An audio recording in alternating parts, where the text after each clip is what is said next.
Hello, I am the Miami Autism Dad, Victor Antunes, the Inclusive Miami Realtor, and this is the Autism Podcast at Miami's Community Newspapers. Today, I am with Elton Aguilera. He is the founder and CEO of STARS Miami Project.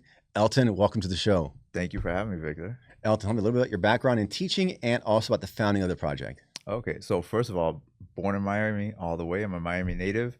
I am a Miami-Dade public school SPED teacher. I teach special education for the public school system. I've been teaching special ed now going on 15 years, so that is my background. I am a third-generation teacher. I started the STARS Miami Project as our little way to help make Miami more inclusive. We are doing our best to make our little corner of the world more better and inclusive for everybody. Our primary is like inclusive camps and recreational program for kids on the spectrum and other related disabilities. Mm-hmm. But lately we've taken our mission of inclusion and just kind of expanding it. We're trying to go beyond autism into the entire community. We've been working with different organizations, Miami Rescue Mission, the Ronald McDonald House of South Florida, the Camilla's House, just doing our best to include everybody, all the residents of Miami-Dade, even the ones that may seem forgotten. That's our little project.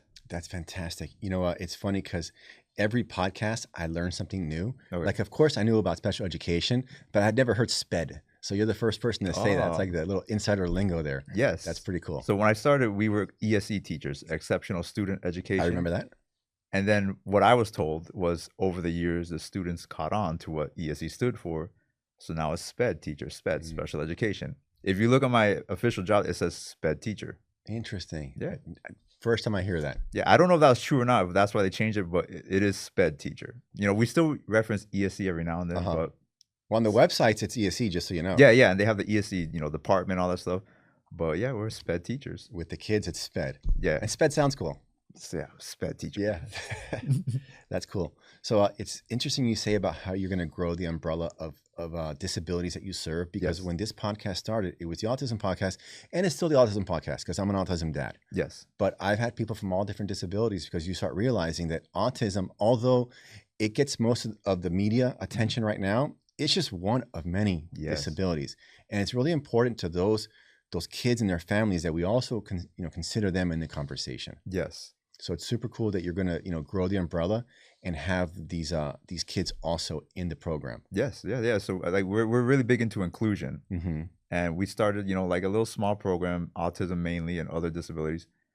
And I was like, man, if we're really going to say inclusion and really mean it, then let's stick to our word and mean it. And we started just expanding to everybody. Yeah. And what's interesting about what you're doing is that, and I call it the gap. Like, the government comes in with the big dollars and the big programs, but there's always gaps. Yes. And then people like you, entrepreneurially, minded, you fill in the gaps. And, I just want to tell you, I'm really proud of you and happy that people like you are doing that. It's awesome. Thank you. You're welcome. When did you start STARS? So STARS started the summer of 2023, I believe. So we started a few years ago. It was just a group of friends, me and my other friends, our teacher friends, we got together, and we're like, okay, there's this need in the community. We decided to form our own program. And, we met at Duffy's on Kendall. We had little notebooks writing everything down. And then we were just waiting for the perfect time to just finally go for it. And I just said, forget it. We're going now, because in my head, there was never going to be a perfect time. So we just went for it. The response from the community has been overwhelming. Like, I was blown away and just humbled. And we just started. We never looked back. Like, we haven't had time to look back. We started with classes on the weekends, camps. We've expanded. We started off in Pinecrest. Mm-hmm. Pinecrest has really welcomed us with open arms. I am so grateful for the Pinecrest Parks, the Village Council, all of them. And we expanded into Key Biscayne. We just added South Miami to the roster. It's growing, and it shows there's a need for weekend days off from school, recreational programming for kids on the spectrum and other related disabilities. There really is a need for it. Days off from school, the parents have to work. They need a place to take their kids. That's where we step in. I meet a lot of what I call founders. Okay. And you're a founder. Now, if another person who's thinking of becoming a founder of a program like this was to do it, what would be your advice? Do it. No, but okay. Don't hesitate. Just do it. But how do you do it? You got to get all your, important stuff in the order, the insurance, all that stuff. Do it. Mm-hmm. I would say do not wait. Just go for it. there's nothing special about me. I'm a teacher. My degree is everything. Teachers, education, special education. I don't have no fancy training degree. I'm a teacher.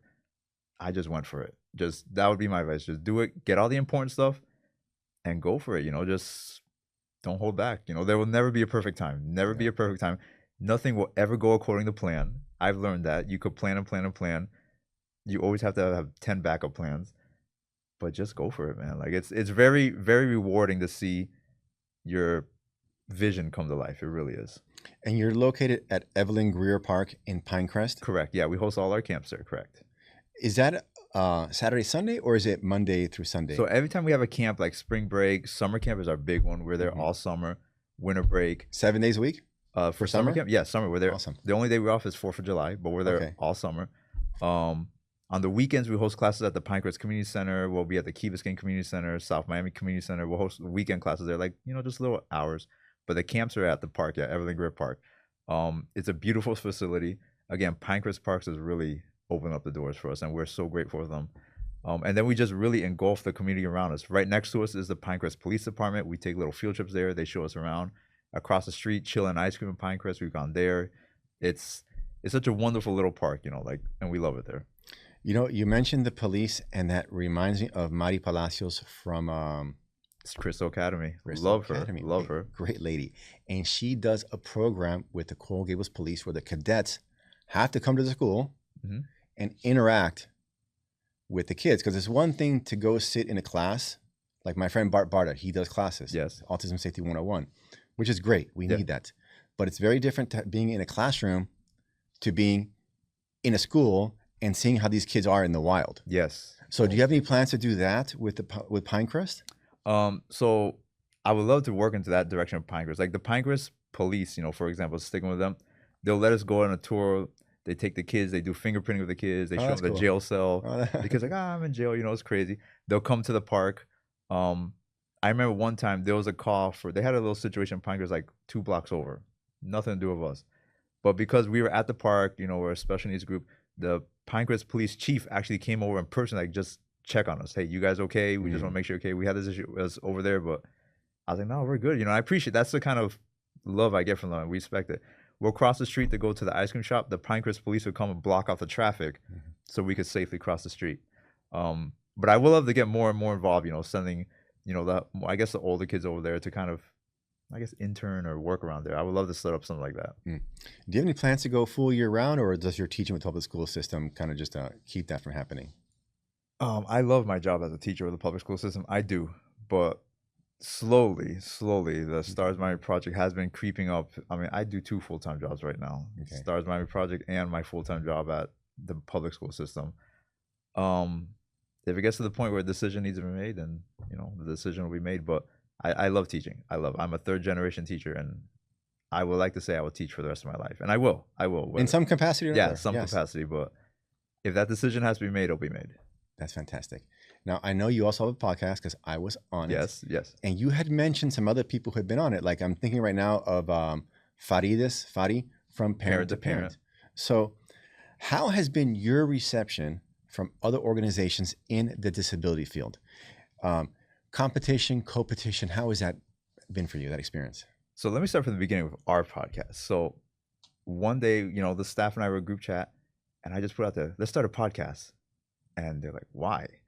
I'm like, just to share stories, connect with people, share ideas, because that is what a podcast is about, sharing stories, ideas, connecting. And I mentioned a few other people, and people are actually like, no, that's a bad idea. Really? And I'm at the phase of my life where my new favorite saying is, I love a good bad idea. So I just went for it. We had Fadi, we've had Commissioner Regalado, I had several school board members, Ralph Coutier from the airport, cool guy. Cool guy. I would say our experience has been overwhelmingly positive. I just had such an incredible experience. I've met so many cool people. I've shared incredible stories. Dr. Alessandri, of course, got to have him. The GOAT. The GOAT he is.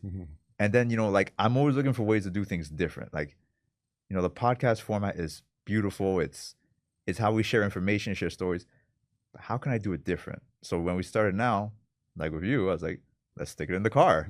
So we do it's the same format, just in the car, driving around, talking, sharing stories. But I'm gonna keep going with this, and then who knows? Next year we'll do it. Who knows? But they're always looking for ways to evolve and do things differently. But I love it so far. Yeah, the podcast is a lot of fun, and you learn a lot of new stuff, like SPED. Learn something new. Yeah, and to me, meeting the people. It's about the people. It's about the people, the stories, the information. It's about the people. Yeah. Now you mentioned that in your program you got 54 kids. Yes, in the summer we had 54 kids. That's a lot. So what is the age spread? Our youngest is 3, and then we go up to 18. We have gone past 18 before on a case by case basis because I got to make sure we can support the child, and their needs as possible, as best as possible. So that's the main thing. But we start as young as 3, and we group them by ages. I always say we have the little ones. I call them the babies. We got like the upper elementary, the teenagers, the middle schoolers, and then like the older ones, the ones 17, 18 plus.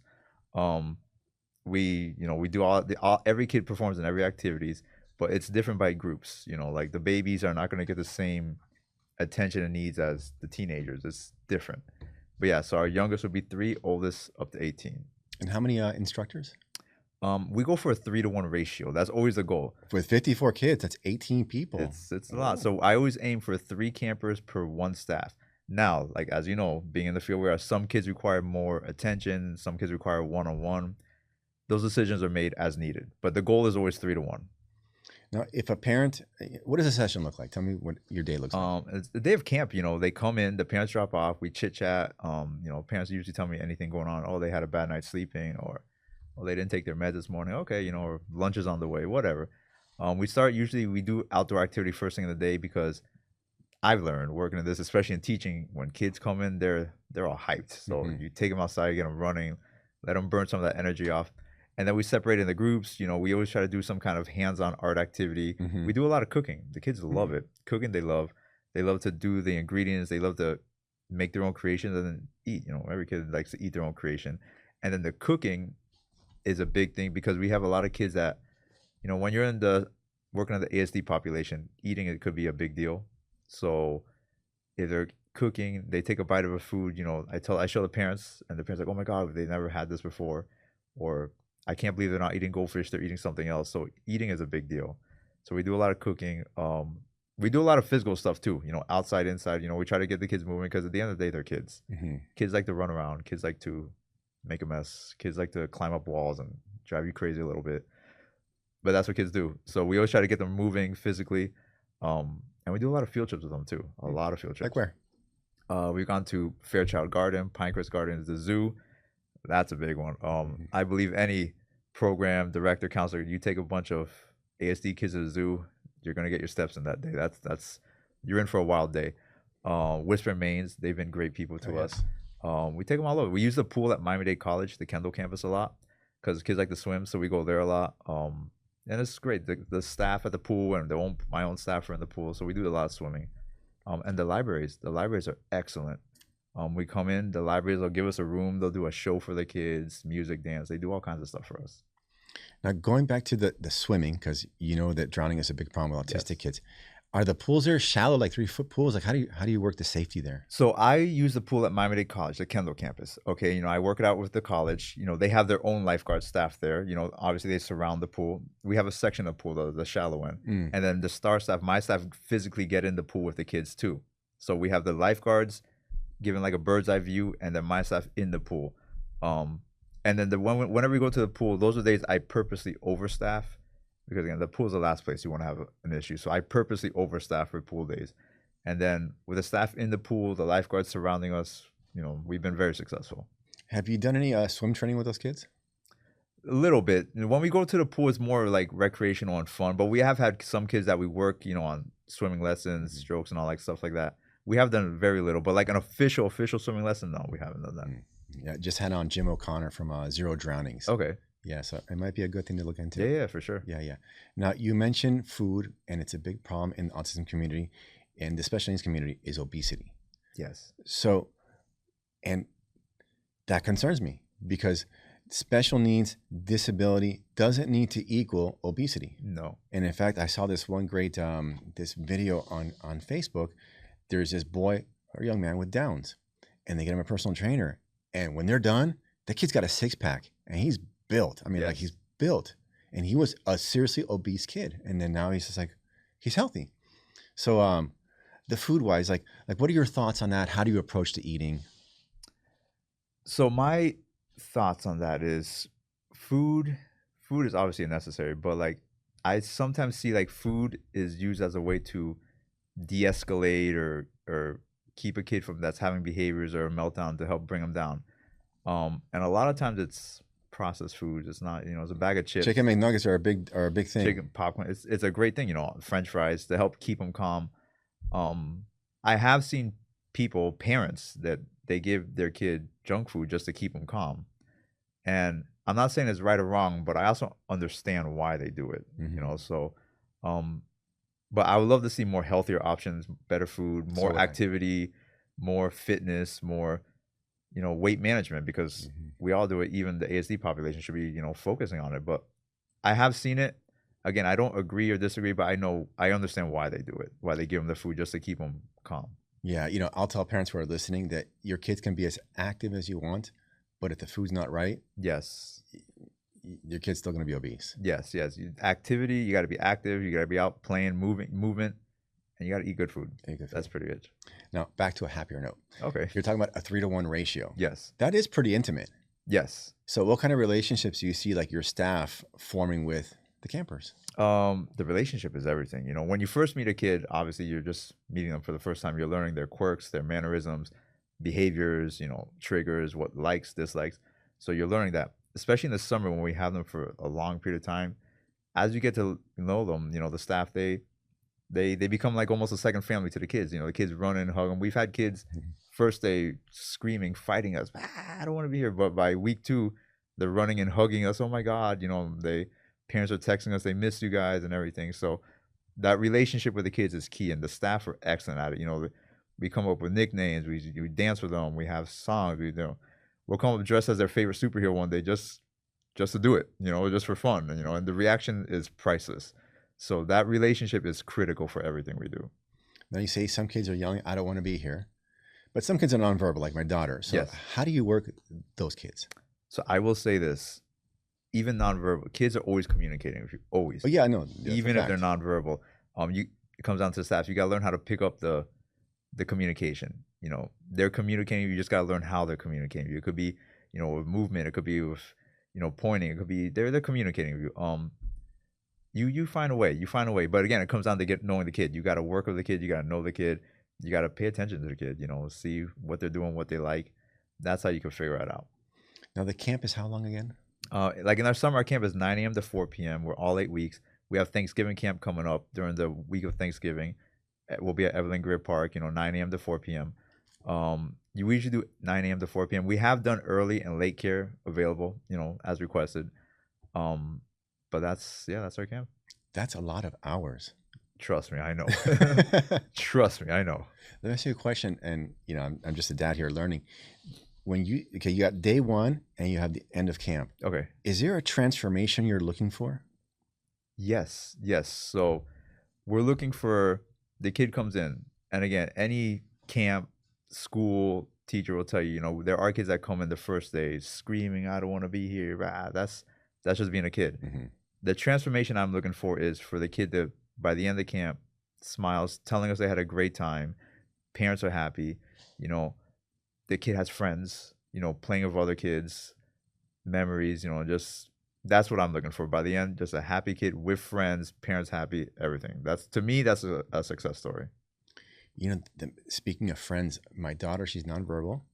I think her only friend in the world is probably her little brother. Okay. Do you see that also? And how do you work with those kids?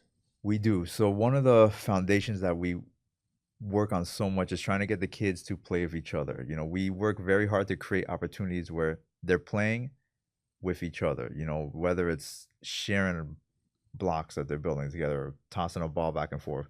But we want that connection with each other. With some kids, socialization is more challenging than others. So we do our best. We pair them together. When I say we're in a ratio of 3-to-1, we try to put 3 kids similar ages all together. And the counselor does their best to get them playing with each other. That it really is one of the goals. We want them to leave with friends. We want them to have a camp experience, just like any other child should. Now, when you pair these kids, is it similar abilities, or you try to mix it up? It's always similar abilities, levels, and age. That's always the three things I look for. Again, levels and age. Yeah. Again, adjustments are made as needed, but that's always the goal. We want kids in similar age. I can't have a 3-year-old with a 16-year-old. No, you can't do that. So always age, abilities, and and levels, And then if, like I said, if a kid requires more attention than others or whatever, we make those adjustments as needed, but that's always the goal. Now, abilities and levels, what's the difference? So like if we have kids that are like way, way more active, always running around, doing whatever, we try to pair them together so they could be active together. If kids that require a little bit more longer time during transitions, we pair them together so that way they could be like almost like a cohort, like a group. You're with the same group all day, every day. They all know. That's how we try to do it. Now, you've had people from other organizations on your podcast. Yes. Have you done other collaborations that have sparked maybe new stuff that you hadn't gone going before? Yeah, all the time. Like the one we went with Whispering Mains, that was like one that just pops in my head. Like I've heard of it, but until I actually was there, I was like, okay, I drank the Kool-Aid. Like I'm in. I could see the magic of this place. I was there and they were doing something, just brushing a horse. Your kids? Yeah, they were brushing. Which is amazing. Yeah, but see, I didn't get it at first. I'm like, bro, what? Come on, they're just brushing the horse. And then I was like, all right, let me try it. And I started brushing the horse. I can't really describe it, but I got it. I totally got it. That was like the most tranquil thing ever. I was just at peace. I could feel the horse. Like I said, I drank the Kool-Aid. I was in. I was so that was one that comes off the top of my head. We have several others. We had them on the podcast. The connection was made, and then they became like very important parts of our program. They show up. They do the zoo. We had the zoo on our podcast, and now anytime we go to the zoo, like they welcome us. They greet us. They always remember the podcast, and like that was another connection that we did. The Marlins were another one. We had them on the podcast. They were showing off their sensory room and all the ways they support their special needs guests that want to come to the ballpark. And we've been there so many times I can't even count now. Like they're always asking us for things and just looking for ways to collaborate. Like the podcast has been a hit, and I'm very thankful for it. That's great. Yeah, like I've been to the Marlins. They got the sensory room put by ABA centers. I also had a friend that he took his boy to Whispering Mains for 10 sessions. Now his boy autistic and was born a preemie. Okay, with some kind of spinal issue, so he couldn't walk. He said after 10 lessons or sessions at Whispering Mains, his boy learned how to walk from riding the horses. Wow. Yeah. That's incredible. See, that's the type of story that I love.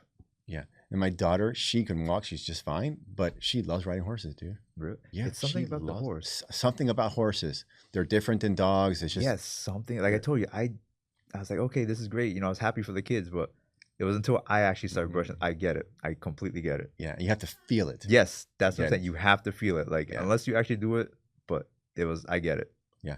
And the zoo can be scary, but the zoo is also a certified autism. So yeah, the autism friendly. Yes, the zoo is scary. Again, I took a group of 30 plus kids. Trust me, we did it. But the zoo, you can't be from Miami and not go to the zoo. No, you have to go to the zoo at least once. Yes, like that is Miami. Yeah. The zoo is something we do all the time, and the kids look forward to it. And the zoo. So we go through the Zoo Foundation, and they have been great. Nicole Johnson, everybody over there, they're just been amazing to us. They give us a little tram to run around. I mean, they bus us around, places to put a lunch. The kids love the animals, the splash area. They love all that. But yeah, the zoo. You can't be Miami without the zoo. Was the train still running? I'm curious. They did the tram. Was it still the running? one that the old one, like when we were younger? Yeah, I think that one was closed. But they gave us one. It rolls on the floor. Okay. Yeah. That one. That's cool. Also. But the old one, like the monorail one, I think they're getting that's rid of that. Yeah. It's too expensive. Yeah. And you have to get one of those little wax figurines. Of course. You have to. That smell and everything. You have to. They used to have those at this aquarium, which is closing down also. Yes, that's closing down. They had them at Parrot Jungle, which is now closed also. Or the original one back in where Pinecrest Gardens is now, yes. And the new one, they're going to close that. So like everything's closing down. But but you have to get one of those wax figurines. You have to. Yeah. And this makes me think of something that Miami, there's a lot of services. Okay. At the same time, I think that for kids who are special needs, there's not as much. And when places like the Seaquarium or Parrot Jungle closed down, that's a big it's a big deal. That's a big hole. Yeah. And especially for these kids, because those are safe environments because you're inside. There's a lot of staff. It's closed. So like, where do you see us going with that? I mean, the park is great for you guys. What are the kind of activities you guys doing? So we zoo park. We do a lot of when we leave the park. We try to do some places that are fun, engaging. Engaging is always cool. And I also look for safety. That's also one thing that I always look for when we go somewhere. We've gone to places where, I mean, I'm not going to name names, but they weren't the best for us. And we've gone to places where we've been welcomed with open arms. Like the zoo, you were saying. The zoo, you know. One place, you know, those bounce houses, those trampoline places, the kids love them and they're great. I'm a little worried because somebody always gets hurt. That's just me, you know. Like, that's part of being a kid. It's part of being a kid. Yes, it's part of being a kid. Kids are supposed to get hurt, scrape their knees, and all that. But I would say like the kids, like they like the more interactive one. The Frost Museum. That's another one we've gone to. That's a good one. Love that so much. So they love that. Yeah. They go up to the top, the stingrays and all that. The kids love the Frost Museum. We've done that one. We've done what's the one by the beach. The Miami Children's Museum. Oh yeah. They Watson Island. Yes, they love that one. You know, super cool. We've gone all over.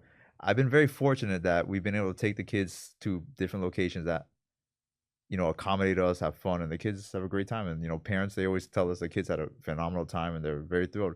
The movie theaters is a big one. We've done movies a lot, and the parents are always big on that one. Now, okay, unpack that one because there's a big emotional tie-in for the parents, especially. Yes. So going to the movies with your kid is like that's something. It's a normal American thing. That's what you do. You take your kids to the movie. We've done it many times where we'll either rent out the whole theater, we go to the field trip, and we do sensory movies. The theater knows we're coming. They don't put the lights all the way down. They don't put the noise all the way down. We've done it as a field trip, and we've done it where we just open it up to the community. And you're with families that get it. Like if there's a kid stimming in the aisle, jumping up and down, or if you're watching a movie, somebody screams out, they get it. They get it. You don't point. You don't have to be embarrassed. They get it. And every single time at the end of the movie, I've had parents come up to me and say, this is the first time we've ever gone to the movie with them. This is the first time they sat through the movie. And like you said, as a parent, that's just something you do. You take your kids to the movie. So I'm glad that we're able to provide that experience for the parents. Yeah, I think that a lot of people don't understand that, you know, you hear about the autism spectrum, but on TV, mostly you see a lot of high functioning autistics, and people don't realize that when you're talking about profoundly autistic kids, the options for the kids and the parents are like this much. Yes. So whenever like a place like the movie theater goes out of the way to make it inclusive for these families, that's a big deal, not just for the kids, but for the parents, because we forget that like, oh, the parents suck it up. No, man, they're human beings too. So you just hit on something that I feel very strongly about. Like in our little inclusive community, there's a community within that community of families, parents that their children are so profoundly autistic, so severely autistic. They live in isolation. They like barricade themselves in the house. They don't leave because they don't want to deal with the behaviors in public or whatever. But these are the families you don't see at the family, you know, fun days at the park, at our little fancy galas. They don't go to any of that. I believe it's the duty of the responsibility of the community to speak up for those people. They need help too. They're people too. Those are the people like I really want to reach. Like, give us a call. You know, let's do what we can. But there's a whole community within the community. Yeah, you know, and out of sight, out of mind. So if you don't see them, you just think, well, they don't exist. But no, you don't see them because they can't be out with you. They're there and they need help. So we're here to help. They need a lot of help. Okay, so on to happier pastures.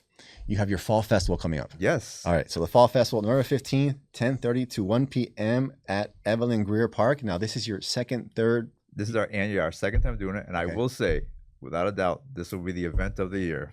Why? Because last year, I stopped counting at 400 people. We had so many people coming in. 400 people? I stopped counting. I'm like, all right. In a small time frame, too. Yeah, I had people from West Palm Beach show up, Broward County. What? Yes. We have a petting zoo. We have bounce houses. You know, we have the little Orby shooting. The Pinecrest police come. They put on their superhero costumes. Awesome. They do an awesome time. Firefighters, too, I'm sure they come. Yeah. It was, you know, food. This year, the food will be sponsored by Sports Grill. Love them. Nice. It's going to be a great time. It's all free. No need to show up. I was going to ask that. That's awesome. There's no charge for the parents for anything. Come on by. There's going to be a resource fair too. We're going to have different vendors, you know, we're giving resources and stuff. Come by. It's going to be a great event. You know, we're going to have shirts. We're going to have everything for everybody. That is incredible. You said it was your second year? Our second year doing it. Yeah. And again, last year I stood at the front greeting people and I had a little counter. I looked 400. I'm like, okay, I'm not counting no more. And people just kept on coming. So it's going to be a great time. Right. Now, I think it's important to give a shout out to the sponsors. You said the Sports Girl. Any other big sponsors we want to mention, give a high five to? Oh yeah, I want to mention Talia from her law firm. I want to mention Sports Grill. Talia Rangel from Rangel Law Firm. Yes, she was just on here. I know that. Yeah, she was. Yeah. Sports Grill for the food, Piece by Piece, behavior therapy, Leo's Petting Zoo, Mylan's Market. Who else? I know I'm forgetting somebody. The zoo, they're gonna come by. Commissioner Regalado, have to thank her. Pinecrest, I have to thank Pinecrest. You know, they've been wonderful to us. Who else? Am I thinking off the top of my head? I think that's all I can remember. Yeah. The autism that'll be there. The autism that'll be there. You know, parent to parent will be there. All right. So yes, we have to thank all those people. Awesome. Well, this has been really great. I have 5 last questions I want to ask you. Okay. Oh geez. All right. I'm ready. First question: one myth about children with special needs you'd erase forever. One myth about special needs: there's no can't. Don't say they can't. That is a myth. They can. Now you just got to find a way to do it. At the same time, I'm going to say about the spectrum again. Kids that are profoundly autistic. Yes. They can, but they need a lot more support. Yes, they can. And their way of doing something may be different than yours. It may take longer to get there. But they can. But they do need more support. They need some more support. They need more guidance, but they can. And the parents also need our support. The parents. So you're with the kid, a few hours, camp session, therapy session. Remember, that's the parents' life. That's their life. That's their life, you know. So those are the people that I believe we need to reach out to. And just, even if you just acknowledge them, that goes a long way. It sure does. Great. Okay, second question. A message you'd print on a T-shirt for every STARS volunteer. For every STARS volunteer. Or worker. I would say I showed up. Yeah, man, that's a big one. That's a big one. Sometimes just showing up is 90% of it. Dude, just showing up and then, hey, what can I do for you? Yeah, just show up. So if I could print a shirt for the volunteer staff, I showed up. That's a good one, man. Yeah. That's awesome. Okay, third question. Looking back, how has your original idea evolved and what stayed the same? Oh my God. So when we first started STARS, we were just going to be a camp. I never thought I'd be on podcasts, hosting a podcast. You told me in a million years I'd be interviewing a county commissioner. I said, get out of here. A school board member, advocating. I went in front of the school board and spoke, you know, for autism. Like, if you would have told me that, I would have said you're a liar. But I see doing the work we do, like, for some reason, that's the path I'm going down. Yeah, you know, it's been the same for me, like advocating. Before my daughter, I just wouldn't have cared. Yeah. Right? It's like, that's not my problem. But now it is my problem. And you know what? It's made me a better person and I really enjoy it. And I enjoy the community. Yeah, yeah. I feel like it's like part of our responsibility to... Oh yeah, tag your it. Yeah, tag your and just speak for those I can't. Like, I really feel like that's a part of the responsibility of doing what we do. Absolutely. Yeah. And it's best time of my life. Yeah. I love it. And, you know, like, I'm going to push it all I can. Absolutely. Okay. Next question. 5 years from now, what do you hope STARS Miami has become or influenced in our Magic City? 5 years from now, oh, wow. I'm trying to get through to Friday.